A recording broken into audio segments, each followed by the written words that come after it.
ये ही एज है सर करने की, फिर उसके बाद क्या करेंगे? सही बात है, सही बात है। सब मैसेज ये रहना चाहिए, सबसे पहला काम तो परेशान नहीं होना है। बिल्कुल। बिलीव रखना है कि सब फिगर आउट हो जाता है लाइफ में। मैं बहुत ज्यादा गॉड बिलीवर हूँ। मेरा ठीक। ऐसा रहता है, मतलब पर्सनल कनेक्शन था, क्योंकि अपनी प्रिपरेशन के टाइम पे मेरे ज्यादा फ्रेंड्स नहीं थे। मेरे जितने फ्रेंड्स थे उनका एडमिशन हो चुका है कॉलेज में, वो अपनी कॉलेज लाइफ में बिजी थे। सो हाय एवरीवन, क्या हाल चाल सभी का स्वागत है बेटा नीट अड्डा 247 चैनल पे। और आज हमारे साथ दृष्टि हैं, एक और टॉपर जिन्होंने बहुत ही शानदार नंबर लेके आए हैं नीट 2024 में। और पूरी जर्नी अपनी बताने वाली हैं कि किस तरीके से उन्होंने पूरे साल भर पढ़ाई करी और एक शानदार नंबर लेके आए। ठीक है, देखिए बेटा, ऐसे बहुत सारे इंटरव्यूज आ रहे हैं चैनल पर, आप सारे इंटरव्यूज देखिए और समझिए कि एक टॉपर की मेंटालिटी क्या होती है। अगर उसके नंबर यार 690 आ रहे हैं, 700 आ रहे हैं, 710 आ रहे हैं, तो क्या कर रहा है वो ऐसा बच्चा जो उसके इतने नंबर आ रहे हैं। तो आपको वो चीज बेटा सीखनी पड़ेगी, ठीक है। और वही दृष्टि आज हमें बताने भी वाली है। तो सबसे पहले तो यार दृष्टि, कैसे हो? सब वेरी गुड। Very good. तो क्या चल रहा है जीवन में अभी? तो सब अभी रेस्ट चल रहा है। अभी रेस्ट चल रहा है, अभी आराम चल रहा है। जो अचीव करना था वो अचीव कर लिया है हमने, है ना। चलो यार, तो फटाफट से एक बार ये बता दो कि कितने नंबर हमारे आ रहे हैं, है ना। टोटल भी बता दो और इंडिविजुअल सब्जेक्ट भी बता दो।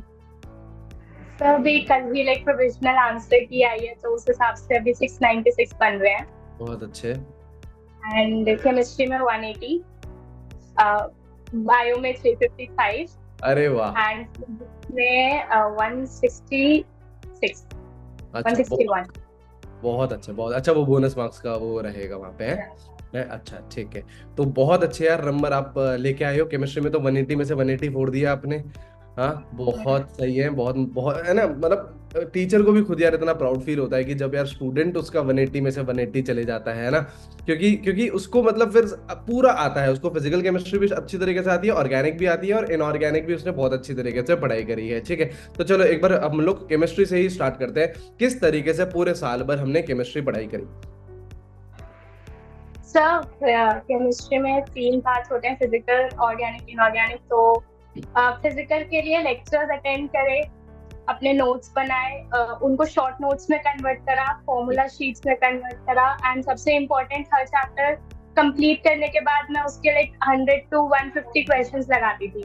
बिल्कुल। सो ये फिक्स था कि हर चैप्टर कंप्लीट करना है, उसके 100 to 150 क्वेश्चंस लगाने हैं। फिजिकल केमिस्ट्री के लिए तो यही था बस कि लेक्चर अटेंड करा, उसके नोट्स बनाए एंड क्वेश्चंस लगाने। फिर ऑर्गेनिक के लिए भी लेक्चर अटेंड करने और साथ साथ इसके रिएक्शंस लिखने। लाइक हर सब्जेक्ट के लिए ये बहुत जरूरी होता है कि लेक्चर्स के साथ साथ में नोट्स बनाना अपने हाथों से। कुछ बच्चे करते हैं कि किसी और के नोट्स ले लेते हैं, वो बेनिफिशियल इतना नहीं रहता। अपने हाथों से नोट्स बहुत जरूरी है बनाने। तो फिर मैंने वही किया था कि अपने हाथ से सारी रिएक्शंस लिखी, सारी ऑर्गेनिक की रिएक्शंस एक एक पेज पे लाइक मेरी ऐसे हो गई थी। तो फिर वही मैंने रिवाइज कर करके मैंने क्वेश्चंस लगाए, और एनसीईआरटी जितना हो सकता था मैंने पढ़ी। और इनऑर्गेनिक के लिए भी वही सेम चीज की एनसीईआरटी जितना पढ़ सकते हैं उतना पढ़ो। कि ऐसे एग्जाम्पल्स, खासकर उसके जो इन टेक्स्ट क्वेश्चंस होते हैं, उसके एग्जाम्पल्स होते हैं, वो बहुत इंपॉर्टेंट होते हैं। तो फिर यही था, उसके क्वेश्चंस मैंने लगाए। अब जो नीट पेपर का क्वेश्चन बैंक था उसमें फीचर होता था कि एनसीईआरटी के क्वेश्चंस को वो ऑब्जेक्टिव में मॉडिफाई करके देते थे, तो उससे काफी ज्यादा हेल्प हो गई। तो मैंने वही किया था। अच्छा, तो ये मुझे ये बताओ, आपने और एनसीईआरटी पढ़ी, एनसीईआरटी अपने ऑर्गेनिक की भी पढ़ी, एनसीईआरटी अपने इनऑर्गेनिक की भी पढ़ी, फिजिकल की भी एनसीईआरटी पढ़ी थी आपने? फिजिकल की सर मैंने नहीं, उतनी ज्यादा नहीं पढ़ी। कह सकते हैं कि पढ़ी भी नहीं, जरूरत नहीं पड़ी। मैं ऐसा करती थी सर कि मेरे ना जो उसमें क्वेश्चंस गलत होते थे मॉक टेस्ट में, मैं वो कॉन्सेप्ट पढ़ती थी एनसीईआरटी से। जैसे स्ट्रक्चर ऑफ एटम चैप्टर में मेरे को वो जो बाद की जो थ्योरीज है, पॉलीज एक्सक्लूजन प्रिंसिपल, हंस प्रिंसिपल, ये सारी चीजें, इनमें मुझे बहुत कंफ्यूजन होती थी कि कौन सा किसने दिया है। तो वो मैंने एनसीईआरटी से पढ़ा था। मोल कॉन्सेप्ट में जो सारी थ्योरीज आती हैं स्टार्टिंग में कि कौन कौन से लॉज किस किसने दिए, वो मैंने एनसीईआरटी से पढ़ा था। एंड वो मैंने लाइक एक जगह डायरी में से लिख दिया था। तो फिर ये चीजें मैंने करी बस। अच्छा, तो मतलब फिजिकल की एनसीईआरटी आपने इतनी ध्यान नहीं दी, लेकिन इनऑर्गेनिक और ऑर्गेनिक की खूब बार पड़ी है। अच्छा, तो कितनी बार एनसीईआरटी पढ़ी? क्योंकि मैं जनरली यार पूछता हूँ ना, तो बच्चे तो जो जिनके इतने नंबर आए, 690 700 नंबर आए, सर 10 बार पढ़ ली थी सर, 12 बार पढ़ ली थी सर। कितनी बार एनसीईआरटी पढ़ी थी आपने? तो ऐसे काउंटिंग तो मैंने नहीं करी, गिनती नहीं है, पर हाँ। जितनी बार पॉसिबल हुआ, जैसे मॉक टेस्ट होता था तो उससे पहले जितना पॉसिबल होता था मैं पढ़ लेती थी। तो एनसीईआरटी तो आपकी रंग बिरंगी हो गई होगी।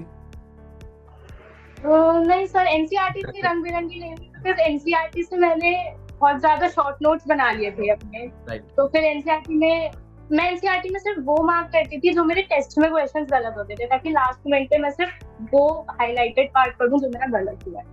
अच्छा, तो आपने फिर कॉपीज अलग अलग कौन सी? एक तो फॉर्मूला शीट वाली आपने कॉपी बना ली थी अलग।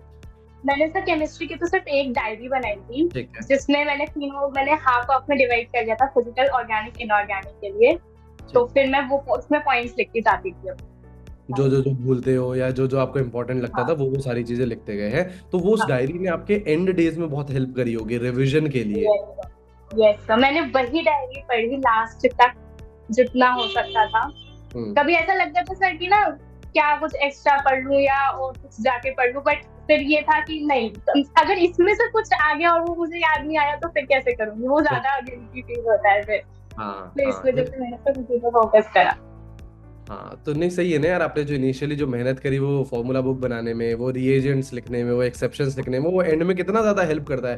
क्योंकि यस, सिलेबस इतना बड़ा है, आपको बायो भी रिवाइज करनी है, फिजिक्स भी करनी है, फिर आपको केमिस्ट्री भी है, कोई बात नहीं, कोई बात नहीं, कोई लोड नहीं है ना। फिर आपको है ना केमिस्ट्री भी रिवाइज करनी है, राइट। तो जब इतने सारे आपके चैप्टर्स है, तो आपको अगर रिविजन करना है, तो ऑब्वियसली वो जो डायरी है वो आपको बहुत ज्यादा हेल्प करती है, राइट, है ना।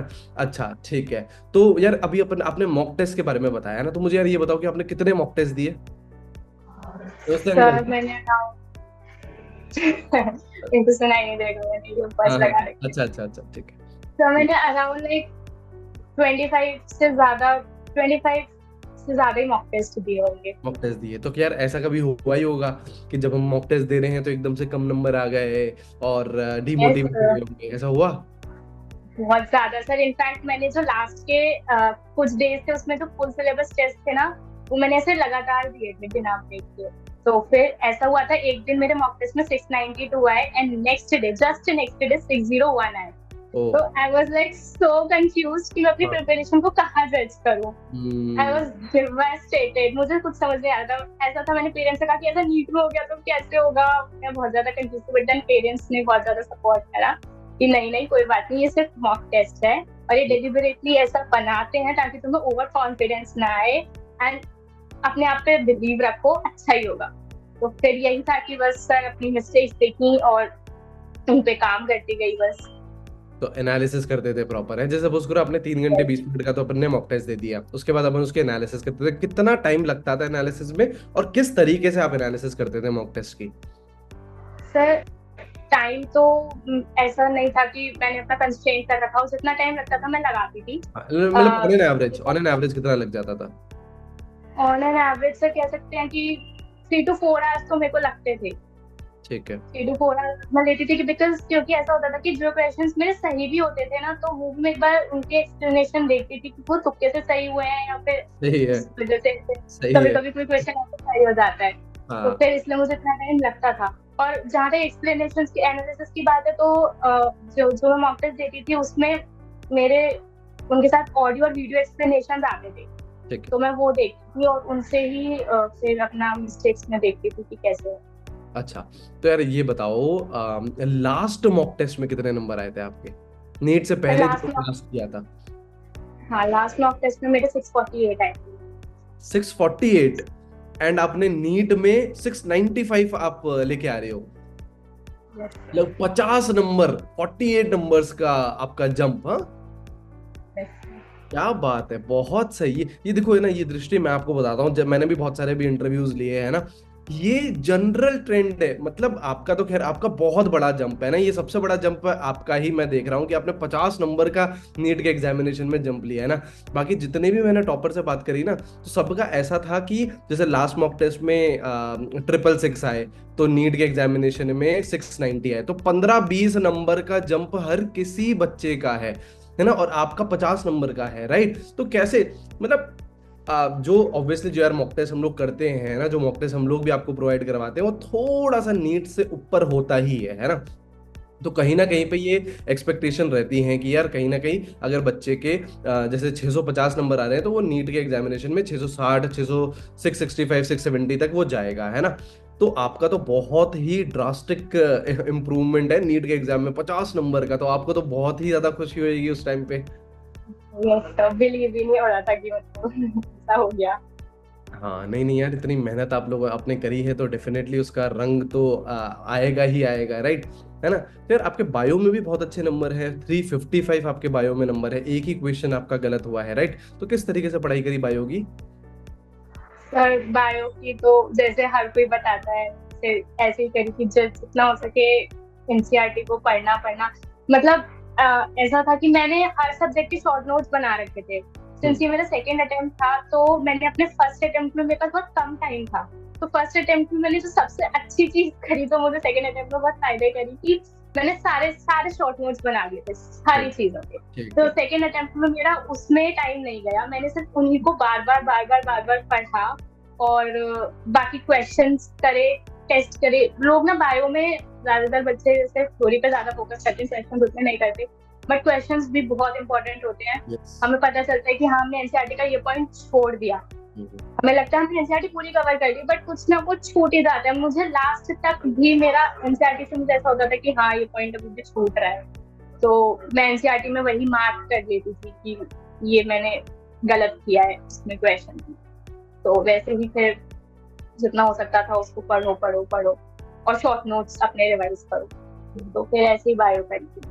तो अब इससे ये सीख मिलती है कि यार शॉर्ट नोट्स हो या फुल लेंथ नोट्स हो, नोट्स अपने ही बनाने चाहिए, है ना। कोई कितना ही बोल दे कि यार टॉपर नोट्स हैं, टेलीग्राम पे अवेलेबल है, किसी के और के शॉर्ट नोट्स है, नहीं, खुद के ही शॉर्ट नोट्स बनाओ, वही सबसे ज्यादा हेल्प करेंगे, राइट। सर हम उनसे रेफरेंस ले सकते हैं, उन नोट्स से मैंने भी ली थी ऐसे रेफरेंस के लिए कि उन्होंने क्या क्या पॉइंट्स ऐड करे हैं, कैसे बनते हैं, बट खुद से लिखना और खुद से वो करना, उसका बहुत फर्क पड़ता है। अच्छा यार, ये मुझे बताओ, सोशल मीडिया डिस्ट्रैक्शंस थे कुछ हमारी जर्नी में? नहीं सर, मैं इंस्टा यूज नहीं करती, मैं कोई सोशल मीडिया पे नहीं हूँ, सिवाय यूट्यूब, व्हाट्सएप और टेलीग्राम। अच्छा, फिर उससे भी सिर्फ स्टडी के लिए कंटेंट देखना, तो फिर मुझे शुरू से वो रील स्क्रॉल करने की आदत पड़ी ही। बच गए हैं वहां से। तो अभी जब नीट क्रैक कर लिया है, तो अभी रील स्क्रॉल कर रहे हैं या नहीं कर रहे हैं?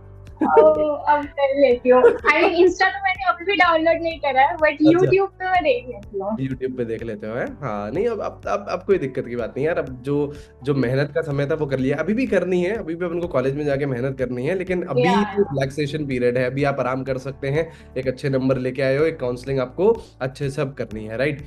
अच्छा दृश्य, इस टाइम पे जब आप प्रिपरेशन कर रहे थे, तो एंजाइटी आई होगी, स्ट्रेस आया होगा, बहुत डर लगा होगा, है ना, लो फेज आते ही है, राइट।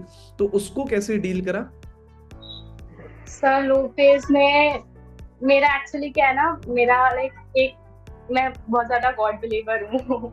मेरा ऐसा रहता है, मतलब पर्सनल कनेक्शन था, क्योंकि अपनी प्रिपरेशन के टाइम पे मेरे ज्यादा फ्रेंड्स नहीं थे, मेरे जितने फ्रेंड्स थे उनका एडमिशन हो चुका है कॉलेज में, वो अपनी कॉलेज लाइफ में बिजी थे, तो ऐसा नहीं था कि मेरी किसी से बहुत ज्यादा बात होती हो, तो मैं ज्यादातर ऐसे अपना स्पिरिचुअल टाइम बहुत ज्यादा बिताती थी अपने साथ में एंड गॉड के साथ में। तो मेरा एक अंदर ही ये बिलीव था कि मेरा अगर फर्स्ट अटेम्प्ट में नहीं हुआ, 606 मार्क्स थे मेरे फर्स्ट अटेम्प्ट में, तो उसमें मेरा कॉलेज नहीं मिला था मेरे को, तो एक अंदर ही अंदर ये बिलीव आता था कि अगर मुझे 606 पे भी कॉलेज नहीं मिला है मेहनत करने के बाद, तो उसका मतलब मेरे लिए कुछ बहुत अच्छा लिखा हुआ है।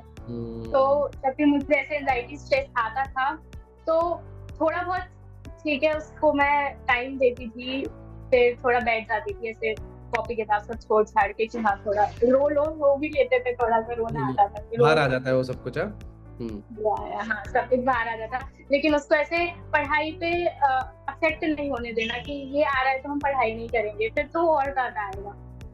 लेकिन थोड़ा ब्रेक ले लो, पर फिर ये है कि ये ही एज है सर करने की, फिर उसके बाद क्या करेंगे।